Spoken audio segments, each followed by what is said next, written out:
Students, question number 50 देखने से पहले मैं आपको एक बात याद दिलाना चाहता हूँ थोड़ी सी। देखिए क्लास 8 वगैरह में हम लोग ने ग्लोबल वार्मिंग पढ़ी थी, ओके।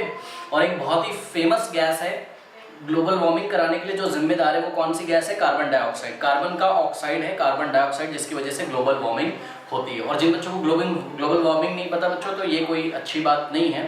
आप इसको गूगल करके सर्च करिए, ठीक है। यूट्यूब पे बहुत अच्छे अच्छे वीडियोस पढ़े तो ग्लोबल वार्मिंग आप देख लीजिए क्या होता है, ठीक है। वैसे तो I think most of the students को पता होगा। तो ग्लोबल वार्मिंग करने के लिए कार्बन का ऑक्साइड कार्बन डाइऑक्साइड जिम्मेदार होता है, ठीक है। ये बात सभी बच्चों को पता है। अब देखिए बात समझिए बच्चों कि पता है कार्बन का एक और ऑक्साइड होता है। कार्बन के एक्चुअल में दो ऑक्साइड होते हैं। देखिए कार्बन मोनोऑक्साइड CO और कार्बन डाइऑक्साइड CO2। तो CO2 तो ग्लोबल वार्मिंग के लिए रिस्पॉन्सिबल है। और कार्बन मोनोऑक्साइड बच्चों पता नहीं आपने सुना है कि नहीं सुना है, कार्बन मोनोऑक्साइड टॉक्सिक होता है, ठीक है। Toxic in nature. Toxic in nature का मतलब है, टॉक्सिक से हमारा सेंस है कि कहीं ना कहीं जहरीला। अब ये जहरीला कैसे हो जाता है, मतलब कि कोई ऐसा जहर नहीं कि जहर दे दिया तो आपकी डेथ हो जाएगी, नहीं। इसका प्रोसेस समझिए आप।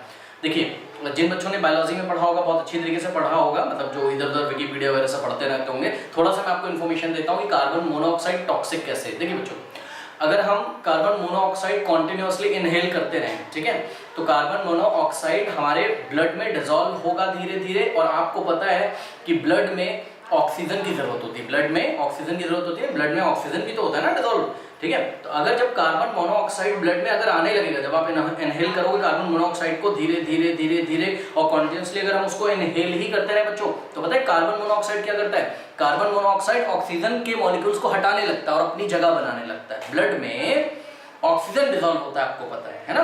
अब उस ऑक्सीजन के मॉलिक्यूल्स O2 को कार्बन मोनोऑक्साइड अगर आप इनहेल करते रहोगे तो धीरे धीरे कार्बन मोनोऑक्साइड्स के जो मॉलिक्यूल्स है बच्चों, वो ऑक्सीजन के मॉलिक्यूल को डिस्प्लेस करते रहते हैं, डिस्प्लेस करते रहते हैं, डिस्प्लेस करते रहते हैं। अब होगा क्या? अगर हम काफी देर तक, कुछ मिनट्स तक ही इवन अगर हम कार्बन मोनोऑक्साइड इनहेल करते रहें तो क्या होगा बताइए? आपके ब्लड में ऑक्सीजन की कमी हो जाएगी कि नहीं हो जाएगी? और ब्लड में अगर ऑक्सीजन की कमी हो जाएगी तो ब्लड तो बॉडी के डिफरेंट वाइटल ऑर्गन्स तक जाता है, हार्ट तक, ब्रेन तक जाता है, ठीक है। तो हार्ट, ब्रेन और जो भी डिफरेंट वाइटल ऑर्गन्स है हमारी बॉडी के, उनको ऑक्सीजन नहीं मिल पाएगा, तो वो अच्छे से फंक्शन नहीं कर पाएंगे, ठीक है। और आपको थोड़ी देर में ऐसा लगेगा कि आप अपने होश खोने लगे हो, ठीक है, कॉन्शियसनेस हो जाएगी, आपको सफोकेशन हो जाएगा, आपको इवन आपकी डेथ भी हो सकती है। तो इस तरीके से कार्बन मोनोऑक्साइड बच्चों टॉक्सिक इन नेचर होती है। कोई डाउट है बताइए? ये बात क्लियर हो गई? आइए क्वेश्चन पढ़ते हैं, ठीक है। थोड़ा सा हमने यहाँ पे आपको इन्फॉर्मेशन भी दे दिया है कि carbon monoxide is harmful. Carbon monoxide है बच्चों, CO लिखा है, मैंने CO2 लिखा है। CO2 तो कार्बन डाइऑक्साइड होती है। Carbon monoxide is harmful when breathe because it displaces oxygen in the blood and deprives मतलब वंचित कर देती है, नहीं मिलने देती है। किसको नहीं मिलने देती है? Deprives of oxygen. किसको नहीं मिलने देती है? The heart, brain etcetera, okay. Etcetera means other vital organs, okay. तो it displaces oxygen in the blood and deprives the heart, brain etc of oxygen, ठीक है। हार्ट, ब्रेन सबको ऑक्सीजन नहीं मिल पाता बिकॉज कार्बन मोनोऑक्साइड डिसॉल्व हो जाता है blood में धीरे धीरे और ऑक्सीजन का मॉलिक्यूल डिस्प्लेस कर देता है, मैंने आपको बताया।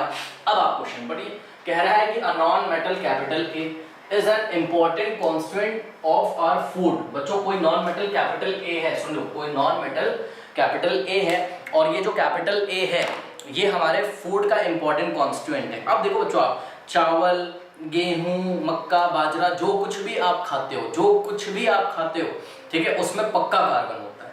लगभग सभी फूड्स में कार्बन होता है, इतना तो आपको पता होगा। अगर आपने कार्बन एंड कंपाउंड वाला बच्चों चैप्टर नहीं पढ़ा है तो जब आप पढ़ोगे तो आपको नॉलेज हो जाएगा, ज्यादा परेशान होने की जरूरत नहीं है। और कार्बन का पीरियोडिक टेबल में जो ग्रुप नंबर होता है वो क्या होता है? Group number 14। याद है आप लोगों को? ग्रुप नंबर 14 में यदि आप जाएं तो क्या होता था? कहें सीता जी सुनो प्रभु, मैंने यहाँ से याद कराया था आपको। कार्बन, सिलिकॉन, कहें सीता जी सुनो प्रभु, carbon, silicon, germanium, tin, lead, okay. तो कार्बन का जो ग्रुप नंबर है पीरियोडिक टेबल में ग्रुप नंबर 14 है और कार्बन हमारे फूड का इंपॉर्टेंट कॉन्स्टिट्यूएंट है। यानी कि जो नॉन मेटल की बच्चों बात करते हैं, पता है यहीं से हम लोग पहचान गए कि जो कैपिटल A है वो क्या होगा? तो कैपिटल A है वो कार्बन होगा। तो capital A is nothing, this is carbon and the symbol for carbon element is capital C, okay. तो A को हम लोग पहचान गए। अब आगे पढ़ते हैं। ये कह रहा है कि and forms two oxides B and C, मतलब ये जो नॉन मेटल A है और नॉन मेटल A तो आप पहचान ही गए हो कार्बन, तो कार्बन के दो ऑक्साइड्स हैं, पहला ऑक्साइड कौन है, बी, और दूसरा ऑक्साइड कौन है, सी। आइए जरा पढ़ते हैं कि इनमें बी और सी में से कौन सा कार्बन डाइऑक्साइड है और कौन सा कार्बन मोनोऑक्साइड है। तो कहता है कि ऑक्साइड बी इज टॉक्सिक। हाँ बच्चों, ऑक्साइड बी इज टॉक्सिक।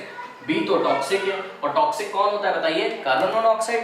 इसका मतलब जो कार्बन का मतलब एलिमेंट नॉन मेटल ए का जो ऑक्साइड बी है वो जरूर क्या है, वो जरूर है कार्बन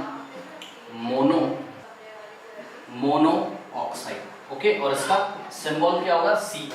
उसके बाद आगे बढ़िए, कह रहा है कि वेयर एज सी, मतलब जो ऑक्साइड सी है किसका, नॉन मेटल ए का, और नॉन मेटल ए कौन था, कार्बन। तो कार्बन का ऑक्साइड कोई सी है, वो सी कॉजेज व्हाट, ग्लोबल वार्मिंग। तो इसका मतलब ये जो कंपाउंड सी है बच्चों, ये क्या है, ये है कार्बन डाइऑक्साइड। क्या है ये, कार्बन डाइऑक्साइड। और यहां पर आपको फॉर्मूला भी लिखना पड़ेगा कार्बन डाइऑक्साइड का, CO2। ओके, उसके बाद इन्होंने क्या बोला है हमसे, आगे पढ़ लीजिए। पार्ट बी में क्वेश्चन करते हैं, to which group of periodic table does A belong. A कौन है यहाँ, कार्बन है बच्चों। कार्बन कौन से ग्रुप को बिलोंग करता है बताइए। तो हम लिखेंगे क्या, आप सब बच्चे अपनी कॉपी में लिख लीजिए, capital A belongs to group 14 of the periodic table. Capital A belongs to, मैं लिख देता हूं, कैपिटल ए, ये आंसर है, बिलोंग्स टू, ग्रुप का जी कैपिटल होगा, ग्रुप हाइफन मतलब डैश लगाएंगे, 14, ठीक है, of the periodic table of the. आप एग्जाम में ये 2 मार्कर क्वेश्चन है, ढंग से आंसर दें, ऐसा नहीं ग्रुप नंबर 14 लिख के चला है बस छोड़ दिया, नहीं। आप बोलो capital A belongs to group number 14 of the periodic table. तो आंसर आपको पीरियोडिक टेबल का पी कैपिटल और टेबल का टी कैपिटल, ठीक है, कर लीजिए।